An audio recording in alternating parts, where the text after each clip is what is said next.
Hello again, everybody. This is Steve coming to you with another Intro to Writing video. In this episode, we will cover first, second, and third person perspective writing, what it is, and what it means to you as a writer. So allow me to break down each one of these types of writing and explain to you the differences and how you can successfully employ them in your writing. Beginning with first person perspective writing, understand that the narrator is not you. The sole narrator, voice, and color commentator in the story is the main character. It's like your buddy just came over from a fishing trip and sat down on the couch to tell you about everything that happened, but not from the perspective of him telling you every single detail of every single scale on every single fish. What I'm referring to is that he is telling you what happened, who said what, how they said it, along with inclusions of his own personal thoughts, his own internal dialogue, and so on. But nobody else's. At least not the internal dialogue part. The external, yes, but not the internal. And I will say right off the top that this is a challenging format to write in, especially if you're used to third-person storytelling. However, it's also not impossible to write in this format either. I actually recommend trying it because it's really interesting how it'll stretch you as a writer. Anyhow, now, as far as writing perspectives, when we're talking about third-person perspective writing in comparison to first, which happens to be the most popular perspective out there, that employs you, the writer, as the primary narrator. However, in third-person perspective, you don't directly narrate everything in the same way that happens in first person. In first person, the main character does everything. In third person, you're just one of multiple voices in the story.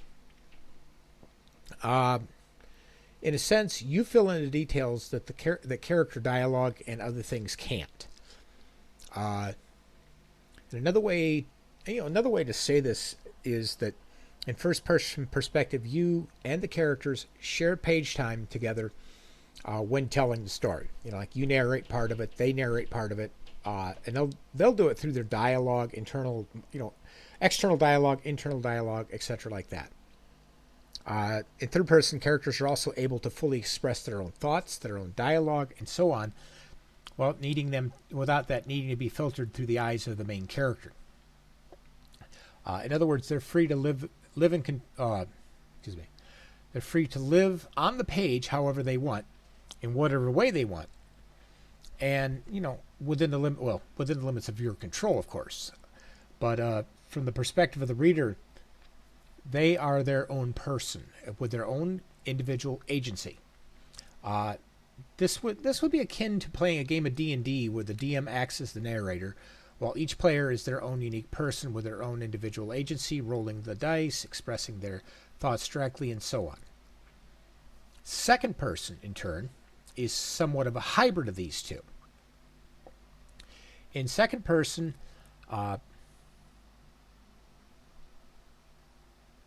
the main character is the primary narrator, while at the same time, the other characters are granted agency over their actions, how they speak, how they're portrayed, and so on. So basically, instead of you being the narrator, the main character becomes the narrator, and everything else is kind of the same as third person. And it's not as easy as you would think. You would think, oh, this is going to be really easy, but believe me, it screws with your head. So it's not as easy as you think. Either way, though, it's basically a third-person story, but the main character does the bulk of the narration, and the other characters do the rest. And and that, while not perfect, is kind of the high-level overview of what these three types of writing perspectives are. Now, that being said, how is knowing this information advantageous to you as a writer? Well, the first step is knowing which of these three writing perspectives is best for your particular story. For the vast, vast majority of stories, third person is the best way to tell it, as it's not just the easiest of the three perspectives to write in. It often provides the richest, best, and most it proves to be the richest, the best, and the most flexible of the three types. Because you can create some pretty awesome stories in third person. You can still in first and second, but it takes a bit more work. Personally, every single story I've published so far has been, at least the fiction ones, has been done in third person. However, that doesn't mean I haven't tried the other perspectives either. I just kind of never succeeded at them, as the stories always felt flat before I got very far into them. That is, at least until recently, when I started an experimental 3-book trilogy called Rowan that employs entirely first-person perspective, and it's an interesting challenge. It's not impossible, but it definitely makes you work for a good story. What's even funnier is that I've discovered a unique aspect of first-person perspective writing that I hadn't understood before, and that is the fact that no matter how hard you try, the urge to slip right back into third-person perspective is strong, because there are scenes and plot lines that you will run into where third-person writing really works best, and it's the only perspective that actually makes it possible for you to do what you want to do, which is part of where this, this whole stretching yourself thing comes from, because now you're in a situation where the things you would normally fall back on aren't available to you anymore. Now you've got to find new ways to write your way around that problem. So like I said, it stretches you. It makes you think. It makes you get really creative with how you write that story. Because like I say, there's things you can't fall back on in first person that you can in third person. You can fall back on them a little bit in second, the way I understand it, but still you're kind of limited even in second person, forcing you to really, really rethink how you write and find new ways to solve a problem that used to be really easy to solve under third person. Another thing in first person that's really difficult is, like I say, is maintaining the first person perspective, because again, you want to drift into that third person viewpoint along the way. And if you don't stick with your MC as the only narrator, you will not only unnecessarily jar the reader and possibly lose them, or drive them away partway through the story, you could confuse the living daylights out of them. Because if you're shifting perspectives in the middle of your story, they're just going to sit there and go, what? So don't do it. Stick to the perspective you're on as much as you can. That doesn't mean that you can't have characters in your third person's perspective story that talk in first person to the reader.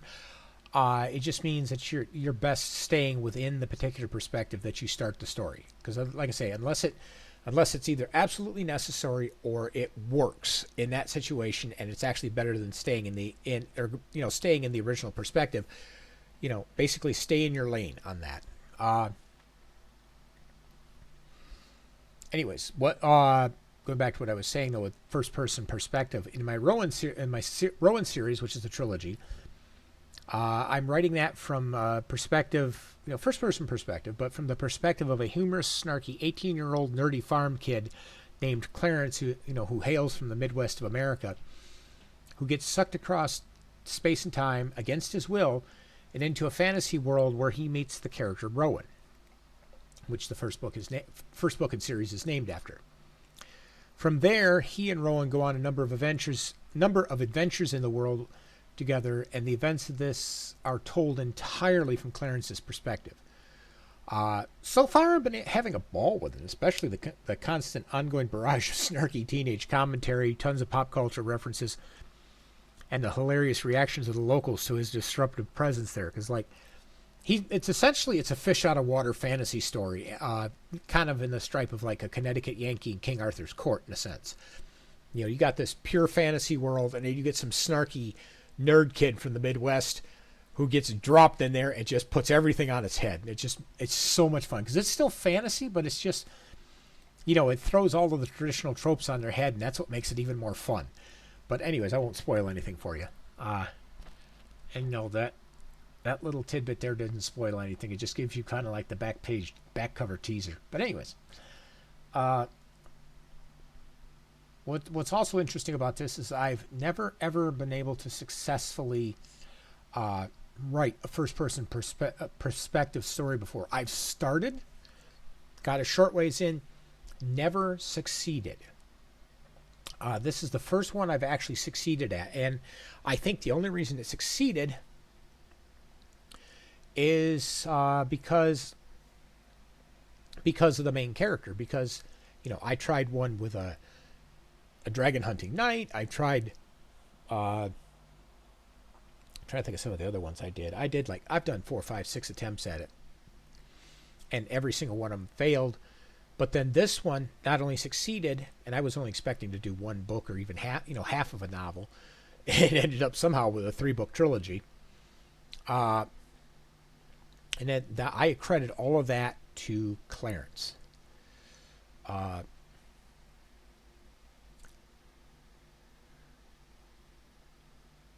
So yeah, I think honestly he made all the difference. Now, as for second person storytelling, that one I've never done before. I mean, I might have tinkered with the idea a little bit, but never actually made a full on honest attempt at it. But, that is in my plans someday to do that, because I like experimenting. I like trying out different things, and I will try something out. I will write in that style, that perspective, that story style. Like I've got Delta Riders, which is a that one's coming up. That one's kind of a special forces meets Starman thing. It's it's a sci-fi special forces basically. And then I've got First Dawn, which was kind of a prequel, where they come from. Weaver's Forge was kind of the same thing. So I'm willing to try different styles, different themes, different things like that. And then when I get tired of it, I move on to something else. But, for me, experimenting with different styles and stories and stuff is part of the fun of writing. And I will do that. I'll try just different ones and see which ones I like, which ones work, which ones don't. Play around for a while with them, and when I get bored, I move on to something else. That being said, as I was saying, with second person, I personally think it's the hardest of the 3 perspectives to write in, because, to me at least, the perspective shifts that are natural in second person, namely from first to third to first to third and so on, is hard to maintain and follow, because you're literally essentially flipping perspectives back and forth to get the end result. Thus, it would require a very special story, in my opinion, before you could ever hope to master and create a second person, or a story that is second person in perspective. It's like first person. You have to have the right protagonist, and you have to have the right story before it'll work. So anyhow, with that said, if I were to summarize the scale of difficulty for the 3 perspectives in order of easiest to most difficult, the easiest would be third person, which is likely why it's the most popular of the 3, followed by first person, as it's not impossible. It just requires the right story and a really good main character to make it work. And lastly, of course, second person would be the most challenging of the 3, in my opinion. But, given what I was telling you about how everything shifts back and forth, and how it's, it's a really hard perspective to write in. And while I can't tell you what perspective is the best for your particular story, if you want to decide which of these works best for you and your story, try doing some exploratory writing in each format and see what clicks for you. In other words, while writing perspective is, which writing perspective is most effective at conveying the tale that you want to tell. Also, since almost everyone understands how third person works, but less so with first and second, I recommend doing some research first before you begin trying to write something in first or second person perspectives, so that you have a solid vision in your mind of what each one requires as far as writing style, dialogue, and so on before you begin. Because if you try to just wing it, you're going to crash and burn. Trust me. Doing that research would include examples of how other authors have conquered the challenges of writing in these other 2 styles. In other words, if somebody wrote a successful novel in first person or second person, read their novel, look at how they did it, look at how they put it together to make it successful. Which, you do that with third person too, but you want to especially do that with first and second. How the story flow, how did the style work, and so forth like that. Once you can lock that picture in your mind, it'll be so much easier for you to write that in that perspective and keep it correctly ordered and structured. Anyways, that's all I really have for this episode, as my goal was merely to introduce you to these 3 writing perspectives, as well as provide you with an initial overview of what they were, from where it, and from there it's up to you to further explore these, learn them, decide what you want to use, and how you want to proceed, and then get busy. And then from there, just get busy writing once you're ready. And with that, I will end this video. Thank you everybody for listening, and don't forget, as always, to like, subscribe, share, and smash that notification button. Oh, and don't forget to comment. I really want to know what you think of these videos, these intro to writing videos. What do you think of them? Did I do something right? Did I do something wrong? What videos should I do coming up, etc. like that. So anyways, y'all have a good day.